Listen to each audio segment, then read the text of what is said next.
Donc, après avoir fait le choix des outils et des différentes opérations et l'ordre de ces opérations, il vous incombe de faire la partie FICN concernant uniquement cet outil. Donc, dans un premier temps, on va regarder, le fichier FICN est déjà initialisé. On va vérifier que les bruts correspondent bien aux bruts, que les pièces correspondent bien aux pièces et que les montages correspondent bien aux montages. Dans un deuxième temps, on va vérifier toutes nos différentes origines et origines indexées, qu'elles soient bien liées aux bonnes pièces pour sélectionner les bonnes origines. Les opérations hors celles que vous avez effectuées sont déjà dedans. Là, pour ne pas trop alourdir le fichier, je n'ai mis que les outils et pas les opérations. Donc la première chose à faire, ça va être de créer l'outil que vous avez déterminé dans la phase précédente.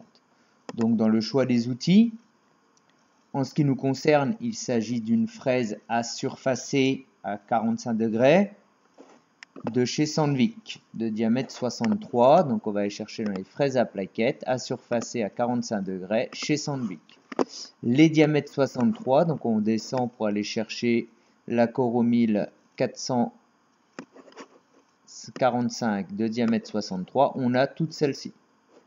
On regarde dans notre dossier réponse précédemment l'outil que l'on a déterminé et on le retrouve ici, la référence, le R245-063Q22-12H. Donc ici, quand je vais le chercher, le -12H, c'est celui-ci. Ah non, attention, celui-là j'ai pris un diamètre 50. Pourquoi il a rebougé lui? Un diamètre 63 12H, le voici. On le met là, on ne nous impose absolument pas l'endroit à laquelle on met un emplacement vide, donc il aura fallu regarder sur le côté. Là je commence au T2 jusqu'au T12, donc le T1 est libre. Je vais appliquer les conditions de coupe que j'ai déterminées au préalable dans mon dossier. Donc ici on avait calculé une vitesse de coupe de 791 mètres minutes, donc on va compléter avec 791 mètres minutes et on avait déterminé une avance par dent de 0,11. On met le lubrifiant et on demande à visualiser l'outil. Ok, on a créé notre outil. Notre outil va se créer automatiquement en dernier puisque c'est la dernière chose que l'on a faite. Il va falloir le mettre dans la procédure au bon endroit. Donc ici, il va falloir aller voir au niveau de ce que j'ai fait au préalable, l'ordre de mes opérations. Ici, c'est ma fraise à surfacer. Donc, pour faire le surfaçage se fait en premier. On surface, après on pointe, on perce, on alaise, et ainsi de suite. Donc, les opérations se faisant dans l'ordre des outils, je prends mon outil et je le remonte en première position, puisque c'est lui que je vais utiliser en premier. S'il veut bien. C'est toujours possible de le faire après avoir créé les outils, après avoir créé les opérations plutôt. Par contre, ça risque de bugger puisque vous allez devoir le déplacer avec toutes les opérations qui sont associées. Je vais sélectionner ma première origine. Première surface que j'ai à usiner, c'est celle-ci, avec donc Z là-bas. Donc c'est bien cette origine qui doit être active. Je clique sur la surface à usiner et je vais lui demander un fraisage. Avec ma fraise à surfacer, qui est bien cette fois-ci en premier, c'est la première opération, je fais surfacer, ajouter. Ici, il me propose les surfaces finies. Or, moi, je n'ai pas encore usiné, donc mes surfaces sont brutes. Une fois que je lui ai dit que je tenais compte du brut, il sait qu'il y a 1 mm à enlever. On a défini avant qu'on faisait des passes de 1 mm.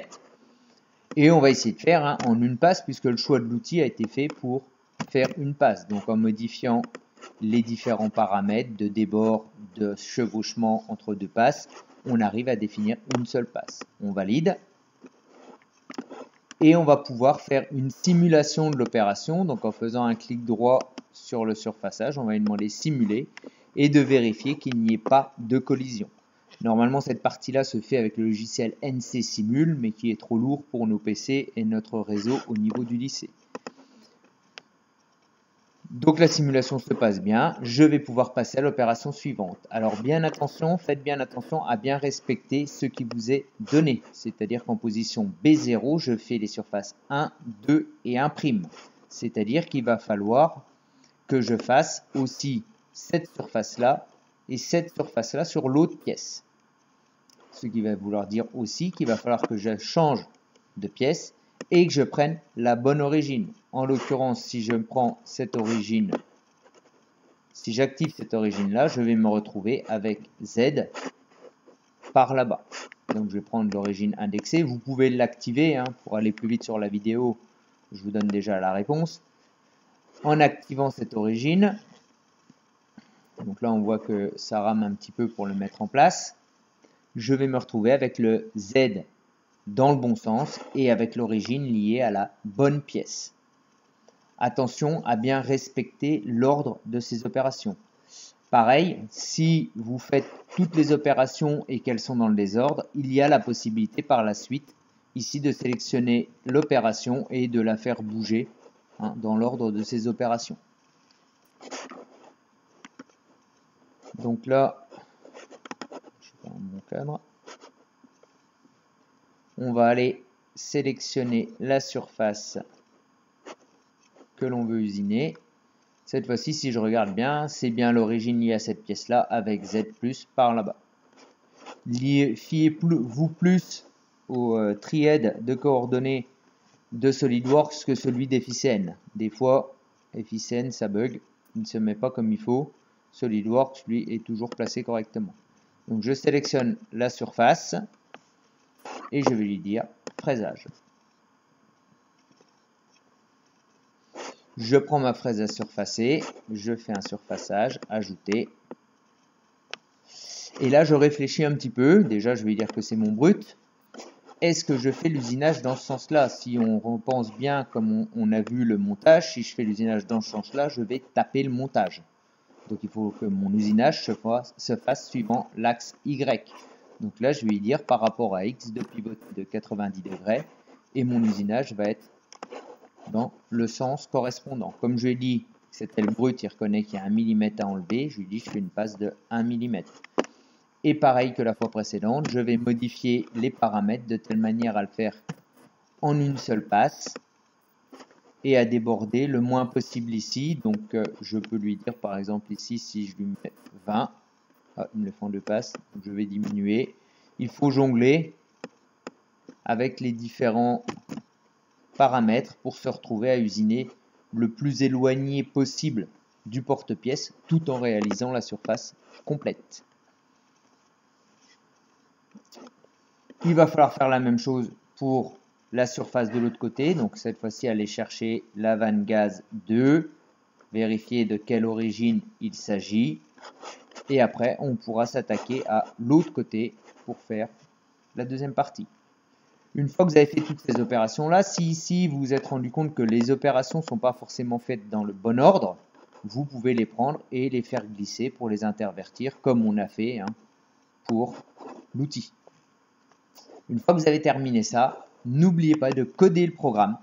C'est obligatoire, il y a des points sur le codage du programme, donc n'oubliez pas de le coder. Peu importe si les opérations sont bonnes, il y a des points sur le fait d'avoir codé le programme.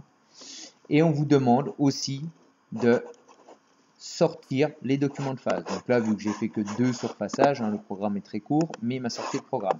Là, le fichier .cn existe, donc c'est bon.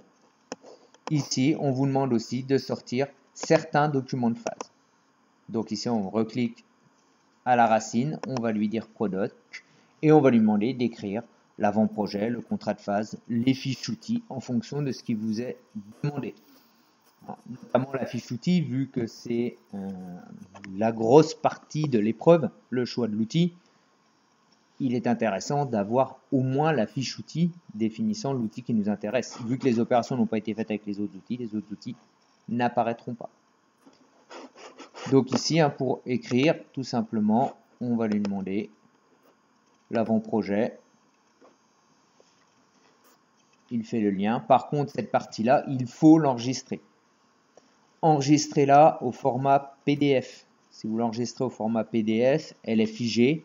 On n'aura aucun souci pour la relire. Si vous l'enregistrez au format SolidWorks et qu'il a perdu les liens avec FICN ou avec la mise en plan, on va perdre la pièce et on risque de perdre les outils. Donc une fois que vous avez sorti vos différentes fiches, vous les enregistrez sous PDF, c'est figé et on garde. Donc là, évidemment, on retrouve exactement la définition de notre outil que l'on a défini. Donc là, on va faire enregistrer sous et on va enregistrer sous, cette fois-ci non pas mise en plan, mais au format PDF et on l'enregistre dans le fichier. Il va nous dire qu'il y a 4 pages, on lui dit oui, on veut transformer les 4 pages en format PDF et c'est sauvegardé. Et cette fois-ci, on a un fichier PDF qui est figé, dont on n'a plus aucun souci. Voilà le petit bilan qu'il faudra mettre en œuvre au retour du confinement. Bon courage. Pour la partie précédente, je vous mets les corrigés sur mon site en ligne au fur et à mesure. Bon courage.